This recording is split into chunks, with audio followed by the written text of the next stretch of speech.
Hello everyone, I'm Jonathan Church and I'm here with Amanda Slater, and welcome to this episode of Lutra TV on optimizing filters. We've already looked at optimization in general, so what we're going to do is take a closer look at filters and how you can optimize their performance, and more importantly why you should optimize their performance. I guess a really good place to start is if we have a rapid gravity sand filter on our plant, how do we know if it's not performing as well as it could be? Yeah, that's a really good question. So, there's a million different types of filters and bed depths and configurations and things like that, but there are some standard rules of thumb when it comes to operating filters, like, the kind of stuff that you learn in water treatment engineering.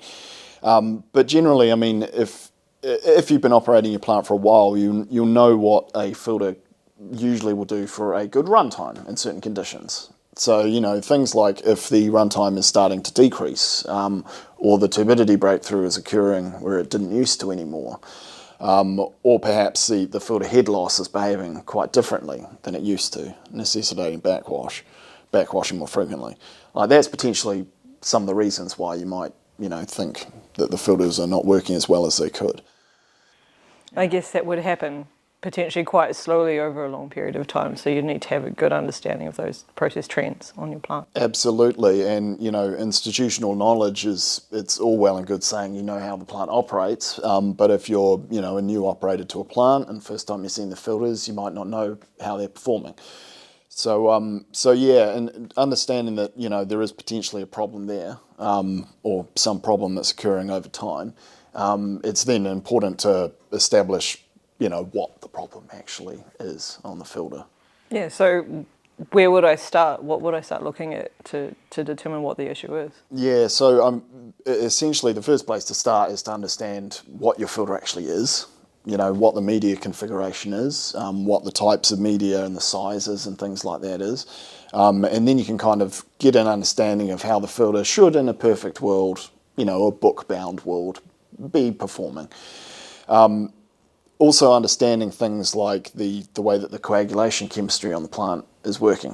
Are you dosing the right amount of coagulant and polymer for the conditions? Is what you're dosing what you think you're dosing, or is it what you're actually dosing? Can potentially be where the problem is. And then establishing things like the filter media condition, for instance. How is the media what's called mudballed or bound up with polymer, fouling, algae, things like that, because if it is that way, then there are some potential quick fixes that you can do. Yeah, so what would some of those quick fixes be? Yeah, so for instance, if you've got a filter that is performing well, and when I say performing well, I mean potentially not in terms of the head loss or turbidity, but the backwash rate is correct, the air scale rate is correct, the media is in a good configuration, but it's mudballed. Things like doing chemical cleaning of the media may be appropriate. Depending on how bad the mudballing is, you can also potentially be looking at full media replacement. But as long as the rest of the plant's operating okay, that might be something that's needed. It's just taken 20 years to get to that point. Okay, so if I think that the problem might be with my filter or it might be with something else in the plant, how do I narrow it down and isolate it to establish that this issue is caused by the filter media, say, and not some other area of the treatment process? First thing to do, like I said, is you understand what the filter configuration is. So what the media is, what the nozzles are as well, what your air scale rate is,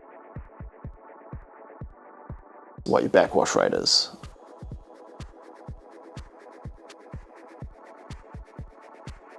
If all of those things line up with what you'd call best filter practice, in terms of engineering standards, etc., upflow rates, various things like that, then in a perfect world, the filter should be operating quite well. But if you want to establish that if you want to go in and check for a problem which may have occurred over a long period, or due to some sort of major upset in the plant, like a massive polymer overdose, for instance, you can do a few things. So you can essentially check what the filter media condition is. So usually that involves digging out a core of the media down to the gravel layer if you've got one, taking the media out and running the media through some water and measuring the turbidity. And that essentially gives you kind of like an ice core how dirty the media is through the various levels. So if it's dirty on the surface, that's probably okay. If it's dirty much deeper down into the filter, then potentially you're looking at quite a systemic long-term fouling. And other things like, for instance, if you suspect that the backwash is not operating correctly for some reason, there's some pretty simple things that can be done, such as measuring the washout curve on the filter. And that tells you that for the duration, the 5-6 minutes, say, that you're doing your backwash, that the dirt is actually being released. And probably the most important thing, that when the backwash stops, there's still a little bit of dirt remaining on the filter to make sure that you're re-establishing the filtration ability for the next run. Because it's one of those things, people tend to wash them until they're absolutely clean, and that actually can make the performance worse on a filter restart. It seems a bit counterintuitive that you wouldn't completely wash your filter. Why do you want some dirt left over before you start again? Yeah, it does, doesn't it? So essentially it's a process that's called ripening of the media, and it occurs when you reintroduce the dirty water from your treatment train that's been coagulated and stuff to the filter. Now, the ripening of the filter is when it first starts to bind up the dirt that's coming through, essentially.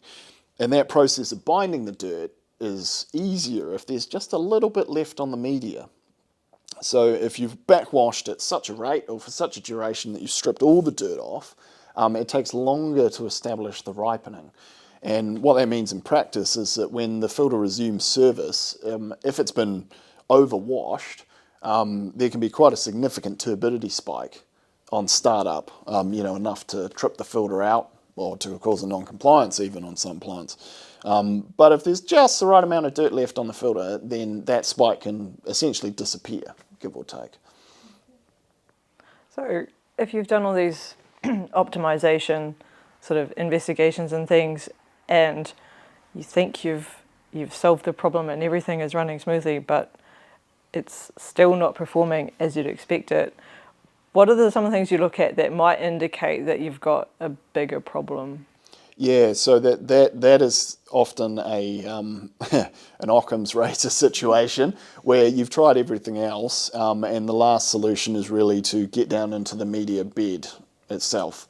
And this is a common problem, especially with older infrastructure, is that no matter what you do, things like turbidity spikes or poor performance, poor backwashing, etc., dead areas in the filters just can't be rectified with any of the other easier means. And yeah, that means physical investigation, because often the nozzles or the laterals can have problems with them, especially if they're quite old.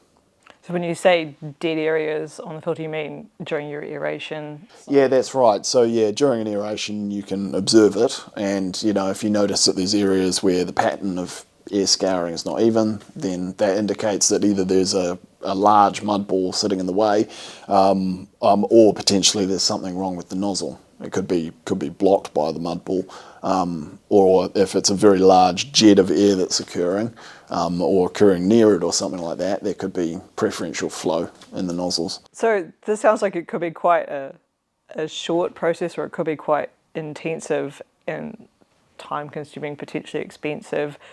What would be some of the benefits to a treatment plant or council in terms of actually making sure that their media filters are running optimally? That's the real crux of the matter. And you'd ask yourself, like, if the filter's running okay, why would you want to make it any better? And, obviously number one is compliance. If the plant's not being compliant because the turbidity keeps going, that's an issue, obviously. But the more subtle things to do with filter operation, it really comes down to efficiency. So given a filter may trip out on a backwash due to head loss or turbidity or whatever the case may be, earlier than it would, because there's something not quite right with it, means that you then waste a certain amount of water backwashing that filter. And that water could be going into supply. So really what it is, it's improving the efficiency of it. And secondly to that, it's improving the robustness of the filter, because generally the same things that will cause filters to trip out or whatever like that are also going to cause call-outs to operators, hands-on needing to go and fix stuff, trying to recover the plant, etc. So that costs time and stress and effort. So if you can avoid that, then you're saving everyone both water and people's time. Yeah. So you spend a little bit of time frequently making sure that things are running as they should to avoid a bigger headache in the future. Exactly. Thanks for that, John. If you're having any problems with your media filters, get in touch. See if Lutra can help.